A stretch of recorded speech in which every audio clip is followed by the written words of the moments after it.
And what made you start this organization?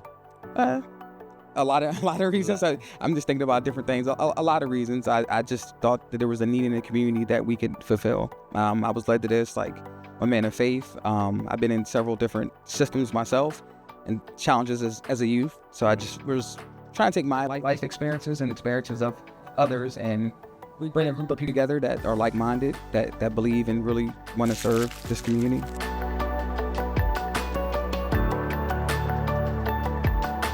What's going on, guys, and welcome to On the Move with Matt. Today I'm here with Taven and Crystal, and they are with Connected Communities, so thanks so much for coming on. Thank you. Thank you for having us. Yeah, we are excited to learn all about what you guys do. So can you explain to us what is your organization?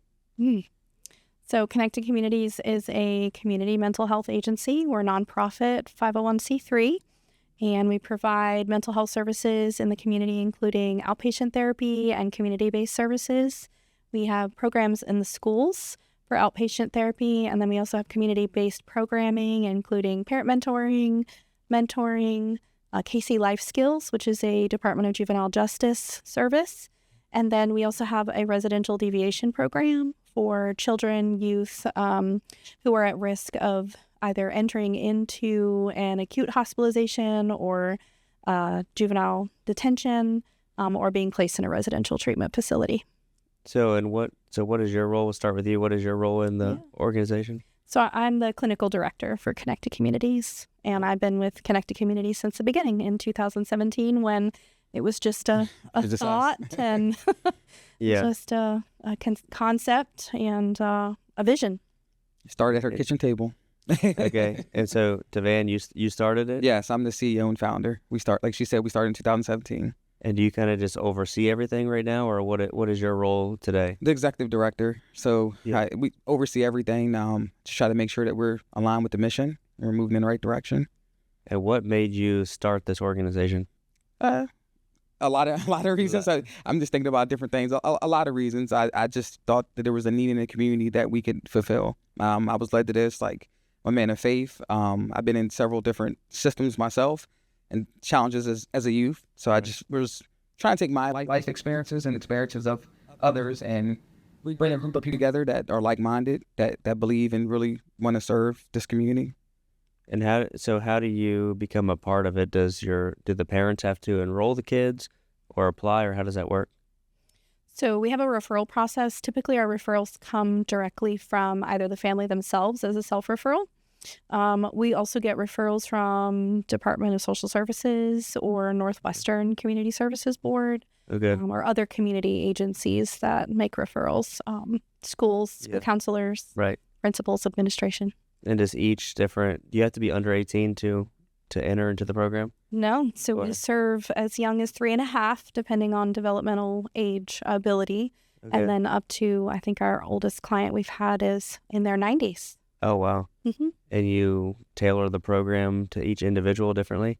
Yes, absolutely. Okay. So we utilize evidence-based programming modalities, and so we will do an assessment, look at the clinical presentation of the client. What are their needs? What do they want to work on? Right. So we meet our clients where they are and what their goals are, and then we tailor the programming to them and what their needs are. And do you guys have like other organizations within the community that you connect with and help each other out? Yes. So we partner with Department of Social Services often. We partner with Northwestern Community Services Board. We partner with the local schools. And then recently we partnered with Family Promise for our Thanksgiving outreach, and they shared some individuals in the community that could benefit from Thanksgiving meals. And then do you guys have like a gym or anything in your facility that kids can come to, or? So we don't have a gym ourselves, but we do have a boxing gym that we partner with. Okay. Yeah, absolutely. I think we partner with as many community resources as needed. We believe that, hence why it's called Connect Communities, that at some point the kids and the families will leave services, right? So we want to connect them with other community people so they can grow with, so that if we're out as their mentors or whatever therapy, whatever the connection was that we had with them, that they have that community access also. So like Jonesy's Boxing Gym is a place that we use. We've used several different places to get the kids experiences that they need. And we're open to any other places or any other people that are willing to partner with us to get these kids experiences that they might not have otherwise. We also have a partnership with Planet Fitness. Okay. And so our staff, mental health and is connected to physical health as well. And so we encourage our staff members and also our clients and families to take care of themselves physically and mentally. Right. So there's a lot of times like maybe a kid comes in and you set up like a mentorship program with I guess just one person is kind of like with them the whole way. It's a one-on-one services. It's a one-on-one service. So normally, typically, depending on a referral, who refers them sets like the hours we work. So we work from that perspective. It's one-on-one, but it's our office on Cameron Street is set up as like a home. So we simulate. So if they come to us for like a behavior challenge or some issue, we teach them daily living skills, but also on that, whatever their issue is, we work with them on that in an environment that's structured like a home so they can take it back home. So that's what's really unique and creative about what we provide in our residential deviation services and our mentoring services. We really want to work on those skill sets so you walk away with us with a skill and the ability to decrease whatever behavior that brought you to us. Right. And do you ever like involve the parents too? Kind of like, hey, we're going to teach your kid this, we're going to teach you this, and then here's the goal. Yeah, so the parents are definitely involved because the kids go back, right? So that environment is very important. So sometimes if the environment it's toxic, we'll work with them in the office and then we incorporate the parents. So we want everybody to be stable and then bring them together. Right. And is there like within your facility, can kids live there, or that's not available? No, not living. We have worked in homes for 24 hours, depending on the crisis or depending on the challenge. So we uniquely try to meet the family and the community where they're at. So we've done a lot of, I would say, out of the box thinking. We've had kids that had to stay in hotels, and we have stayed with them until they were able to find a new placement or a new family or whatever the crisis is. So what's unique about us is that we do tailor our services towards the community's needs. We're just not one size fit all. Right. And I guess so. Like, let's say a kid comes in, they have a behavior issue, and then you kind of work with them, work with the parents, and then it's just not resolving. Like, what do you do at that point? Do you kind of just keep them in the system and like come up with something else, or how does that work? So one of the things we do is we collaborate with the whole team. So oftentimes when we have a client who comes in, we're not the only person who's working with them. There's other individuals. So if there's ever a case in which things are getting worse or they're not getting better, then we're going to come together as a team and we're going to talk about, is there another service that they could maybe benefit from? Is there a change in approach? Are we working on goals that are not aligned with the family and the client's goals?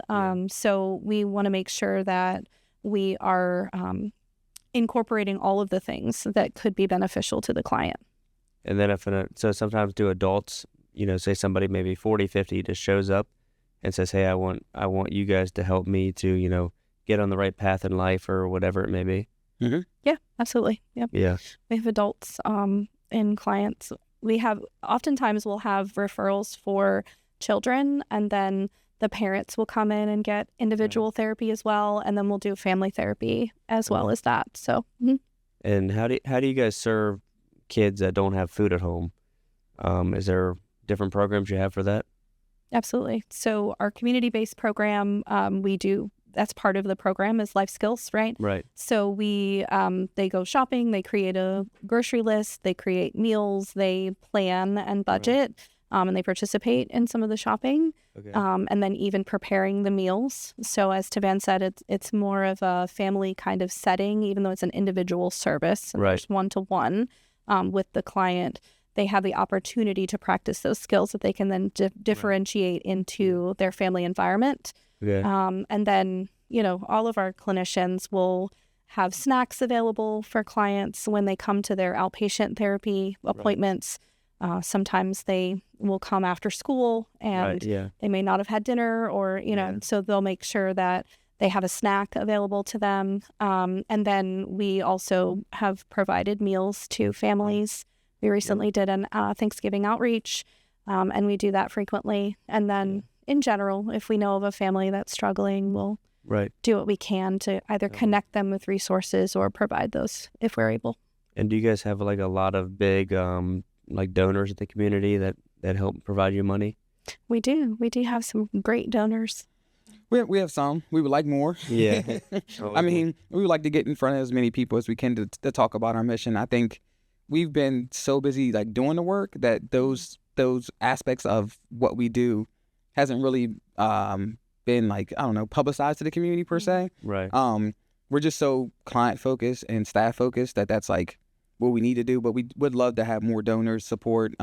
We get them from different businesses that have supported banks and certain things like that. Coats and food, and we have a clothing closet that we also have. So we have a couple storages that we keep things in for if emergency happens. We've helped with fires, like there's been fires recently. We've donated clothes. Right. I mean, that's not like our major thing that we do, but it's something that we do because it's the community needs it, and that's what connect communities. I always go back to that. Right, That's where yeah. the name generated from. We really wanted to do something different other than just mental health and which is our core thing that we do, but it's like all of it. This Right. world it's difficult for everybody. Like everyone's going through something, so we Right. can figure out a way to help. That's what we'll do. We'll serve. Yeah.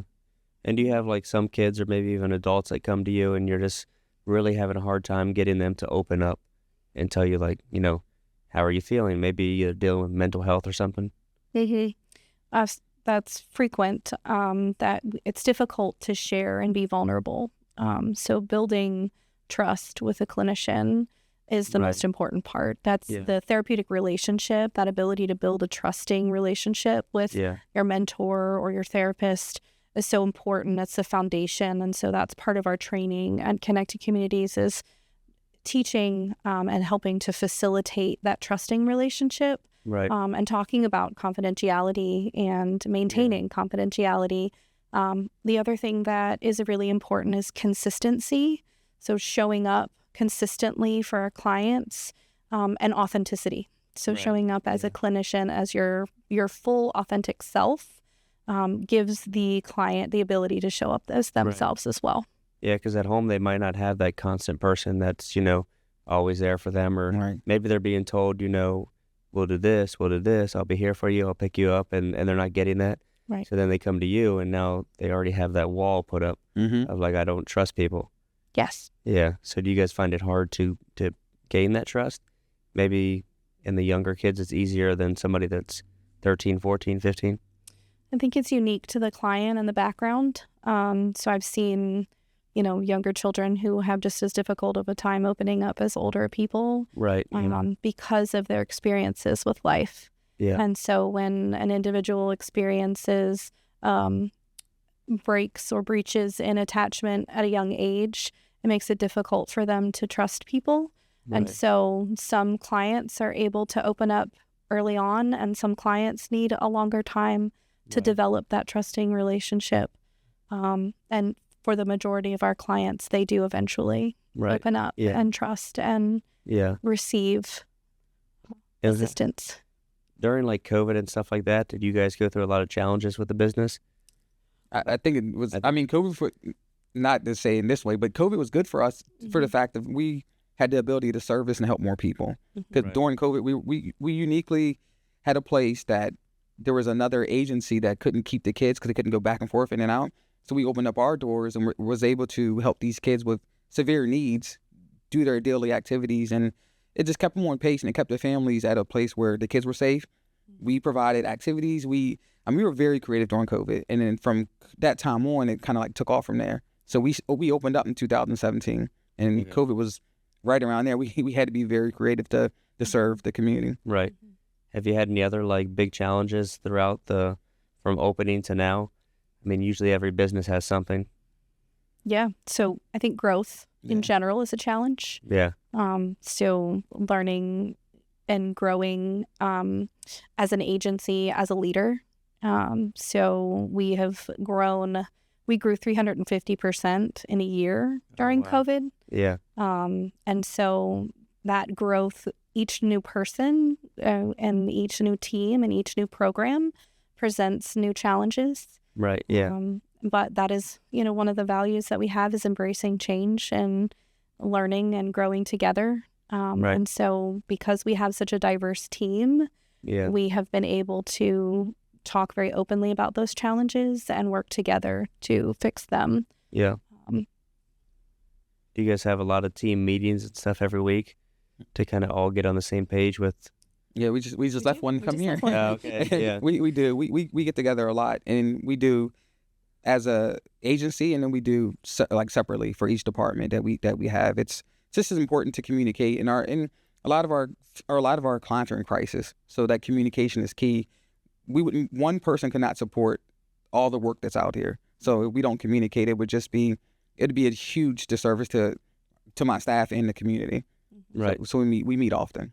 We have multiple different ways that we meet. So we'll do team huddles. Right. Yeah. Where we'll all get on Zoom together, and that's for cross departments.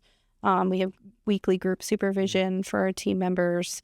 We have threads of communication where we're constantly communicating with each other about some of the more intense cases that require more attention.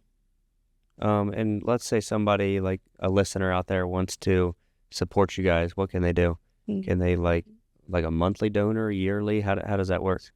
Yeah. So we have quite a few donor options. Ben, I'll let you talk a little bit more about those. We created we created packets, but if you want to know, you can go to cciwinchester.com and check out our website, Facebook. We have a lot of things on there that you can look into to see what we do. Yeah, I would say look at that, and then we'll take any donations. Like we're just open. We're so blessed to be in the position that we're in. So we've learned to take a little and make it work, right? Yeah. Like we're first time business owners. Like Crystal was saying, we created this with just faith that we believe that we truly could help the community and serve this community. That we know we're going to get to the point right now. I don't really think so. I didn't know we were going to get this big, this fast, but it was like one of those things of like, I think it speaks. The work speaks for itself, right? Like I think having a mission and caring for the community as much as we care for the community and for each other. It's really taken off, and we have staff from everywhere. Like our staff have moved here from other places. We have personally moved staff here. Like I was in the back of a truck loading the things out of the truck. Like we're so community focused and so involved with each other. Like it's not kind of like we talked a little earlier. It's not just work. Like this is our mission and our passion. So it's just been great to help the community. Like and to work with the team that I have. The team that I have is everything. I wouldn't be able to do any of this stuff without my team. I will never not talk about my team because it's that important. And do you guys ever have to work with like law enforcement and stuff in some cases? Yeah, so we we'll get called out for mental health crises frequently. If we're working with clients, we'll get called to the community if there's a crisis. We've partnered with local departments, police departments, and then of course, and individuals as first responders experience a tremendous amount of trauma. Right. And so we've had individuals that are dedicated to working with individuals who are first responders. One in particular, one of our clinicians provided some training on trauma responses and prevention for first responders. So sometimes you guys get called out to like maybe a house where there's, some kind of domestic violence going on. I don't know whatever it is, or a car wreck or something where somebody's doing something.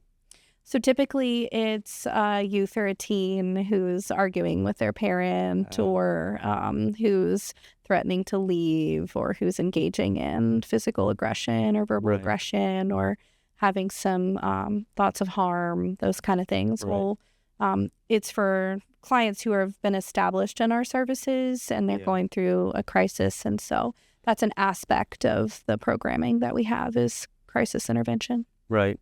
And do your clinicians, is that the correct word for the mentors and stuff?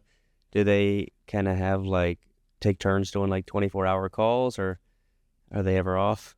So currently we don't have a structured 24-hour program, but we have teams of people. So if a client is in our residential deviation program, then they have a team that works with them. Yeah. And so there'll be a point of contact, and that point of contact will usually be the person who would be called first. Okay. And if that person's not available, then someone else on the team would go. Kind of go down the line and we have a protocol or for crisis. Or a member of leadership. Okay. Anything big coming up? Changes within your program, or you're kind of just constantly evolving? Y'all got your take. You got it. Yeah. You got it. You got it. Well, we're always looking to expand programming, and we're always looking to improve programming. As far as the most immediate, like, big thing that we're doing as an agency, we have our Christmas drive that's coming up. Okay. We are working to put together stockings, and we have some individuals, some students that have been shared by one of the schools.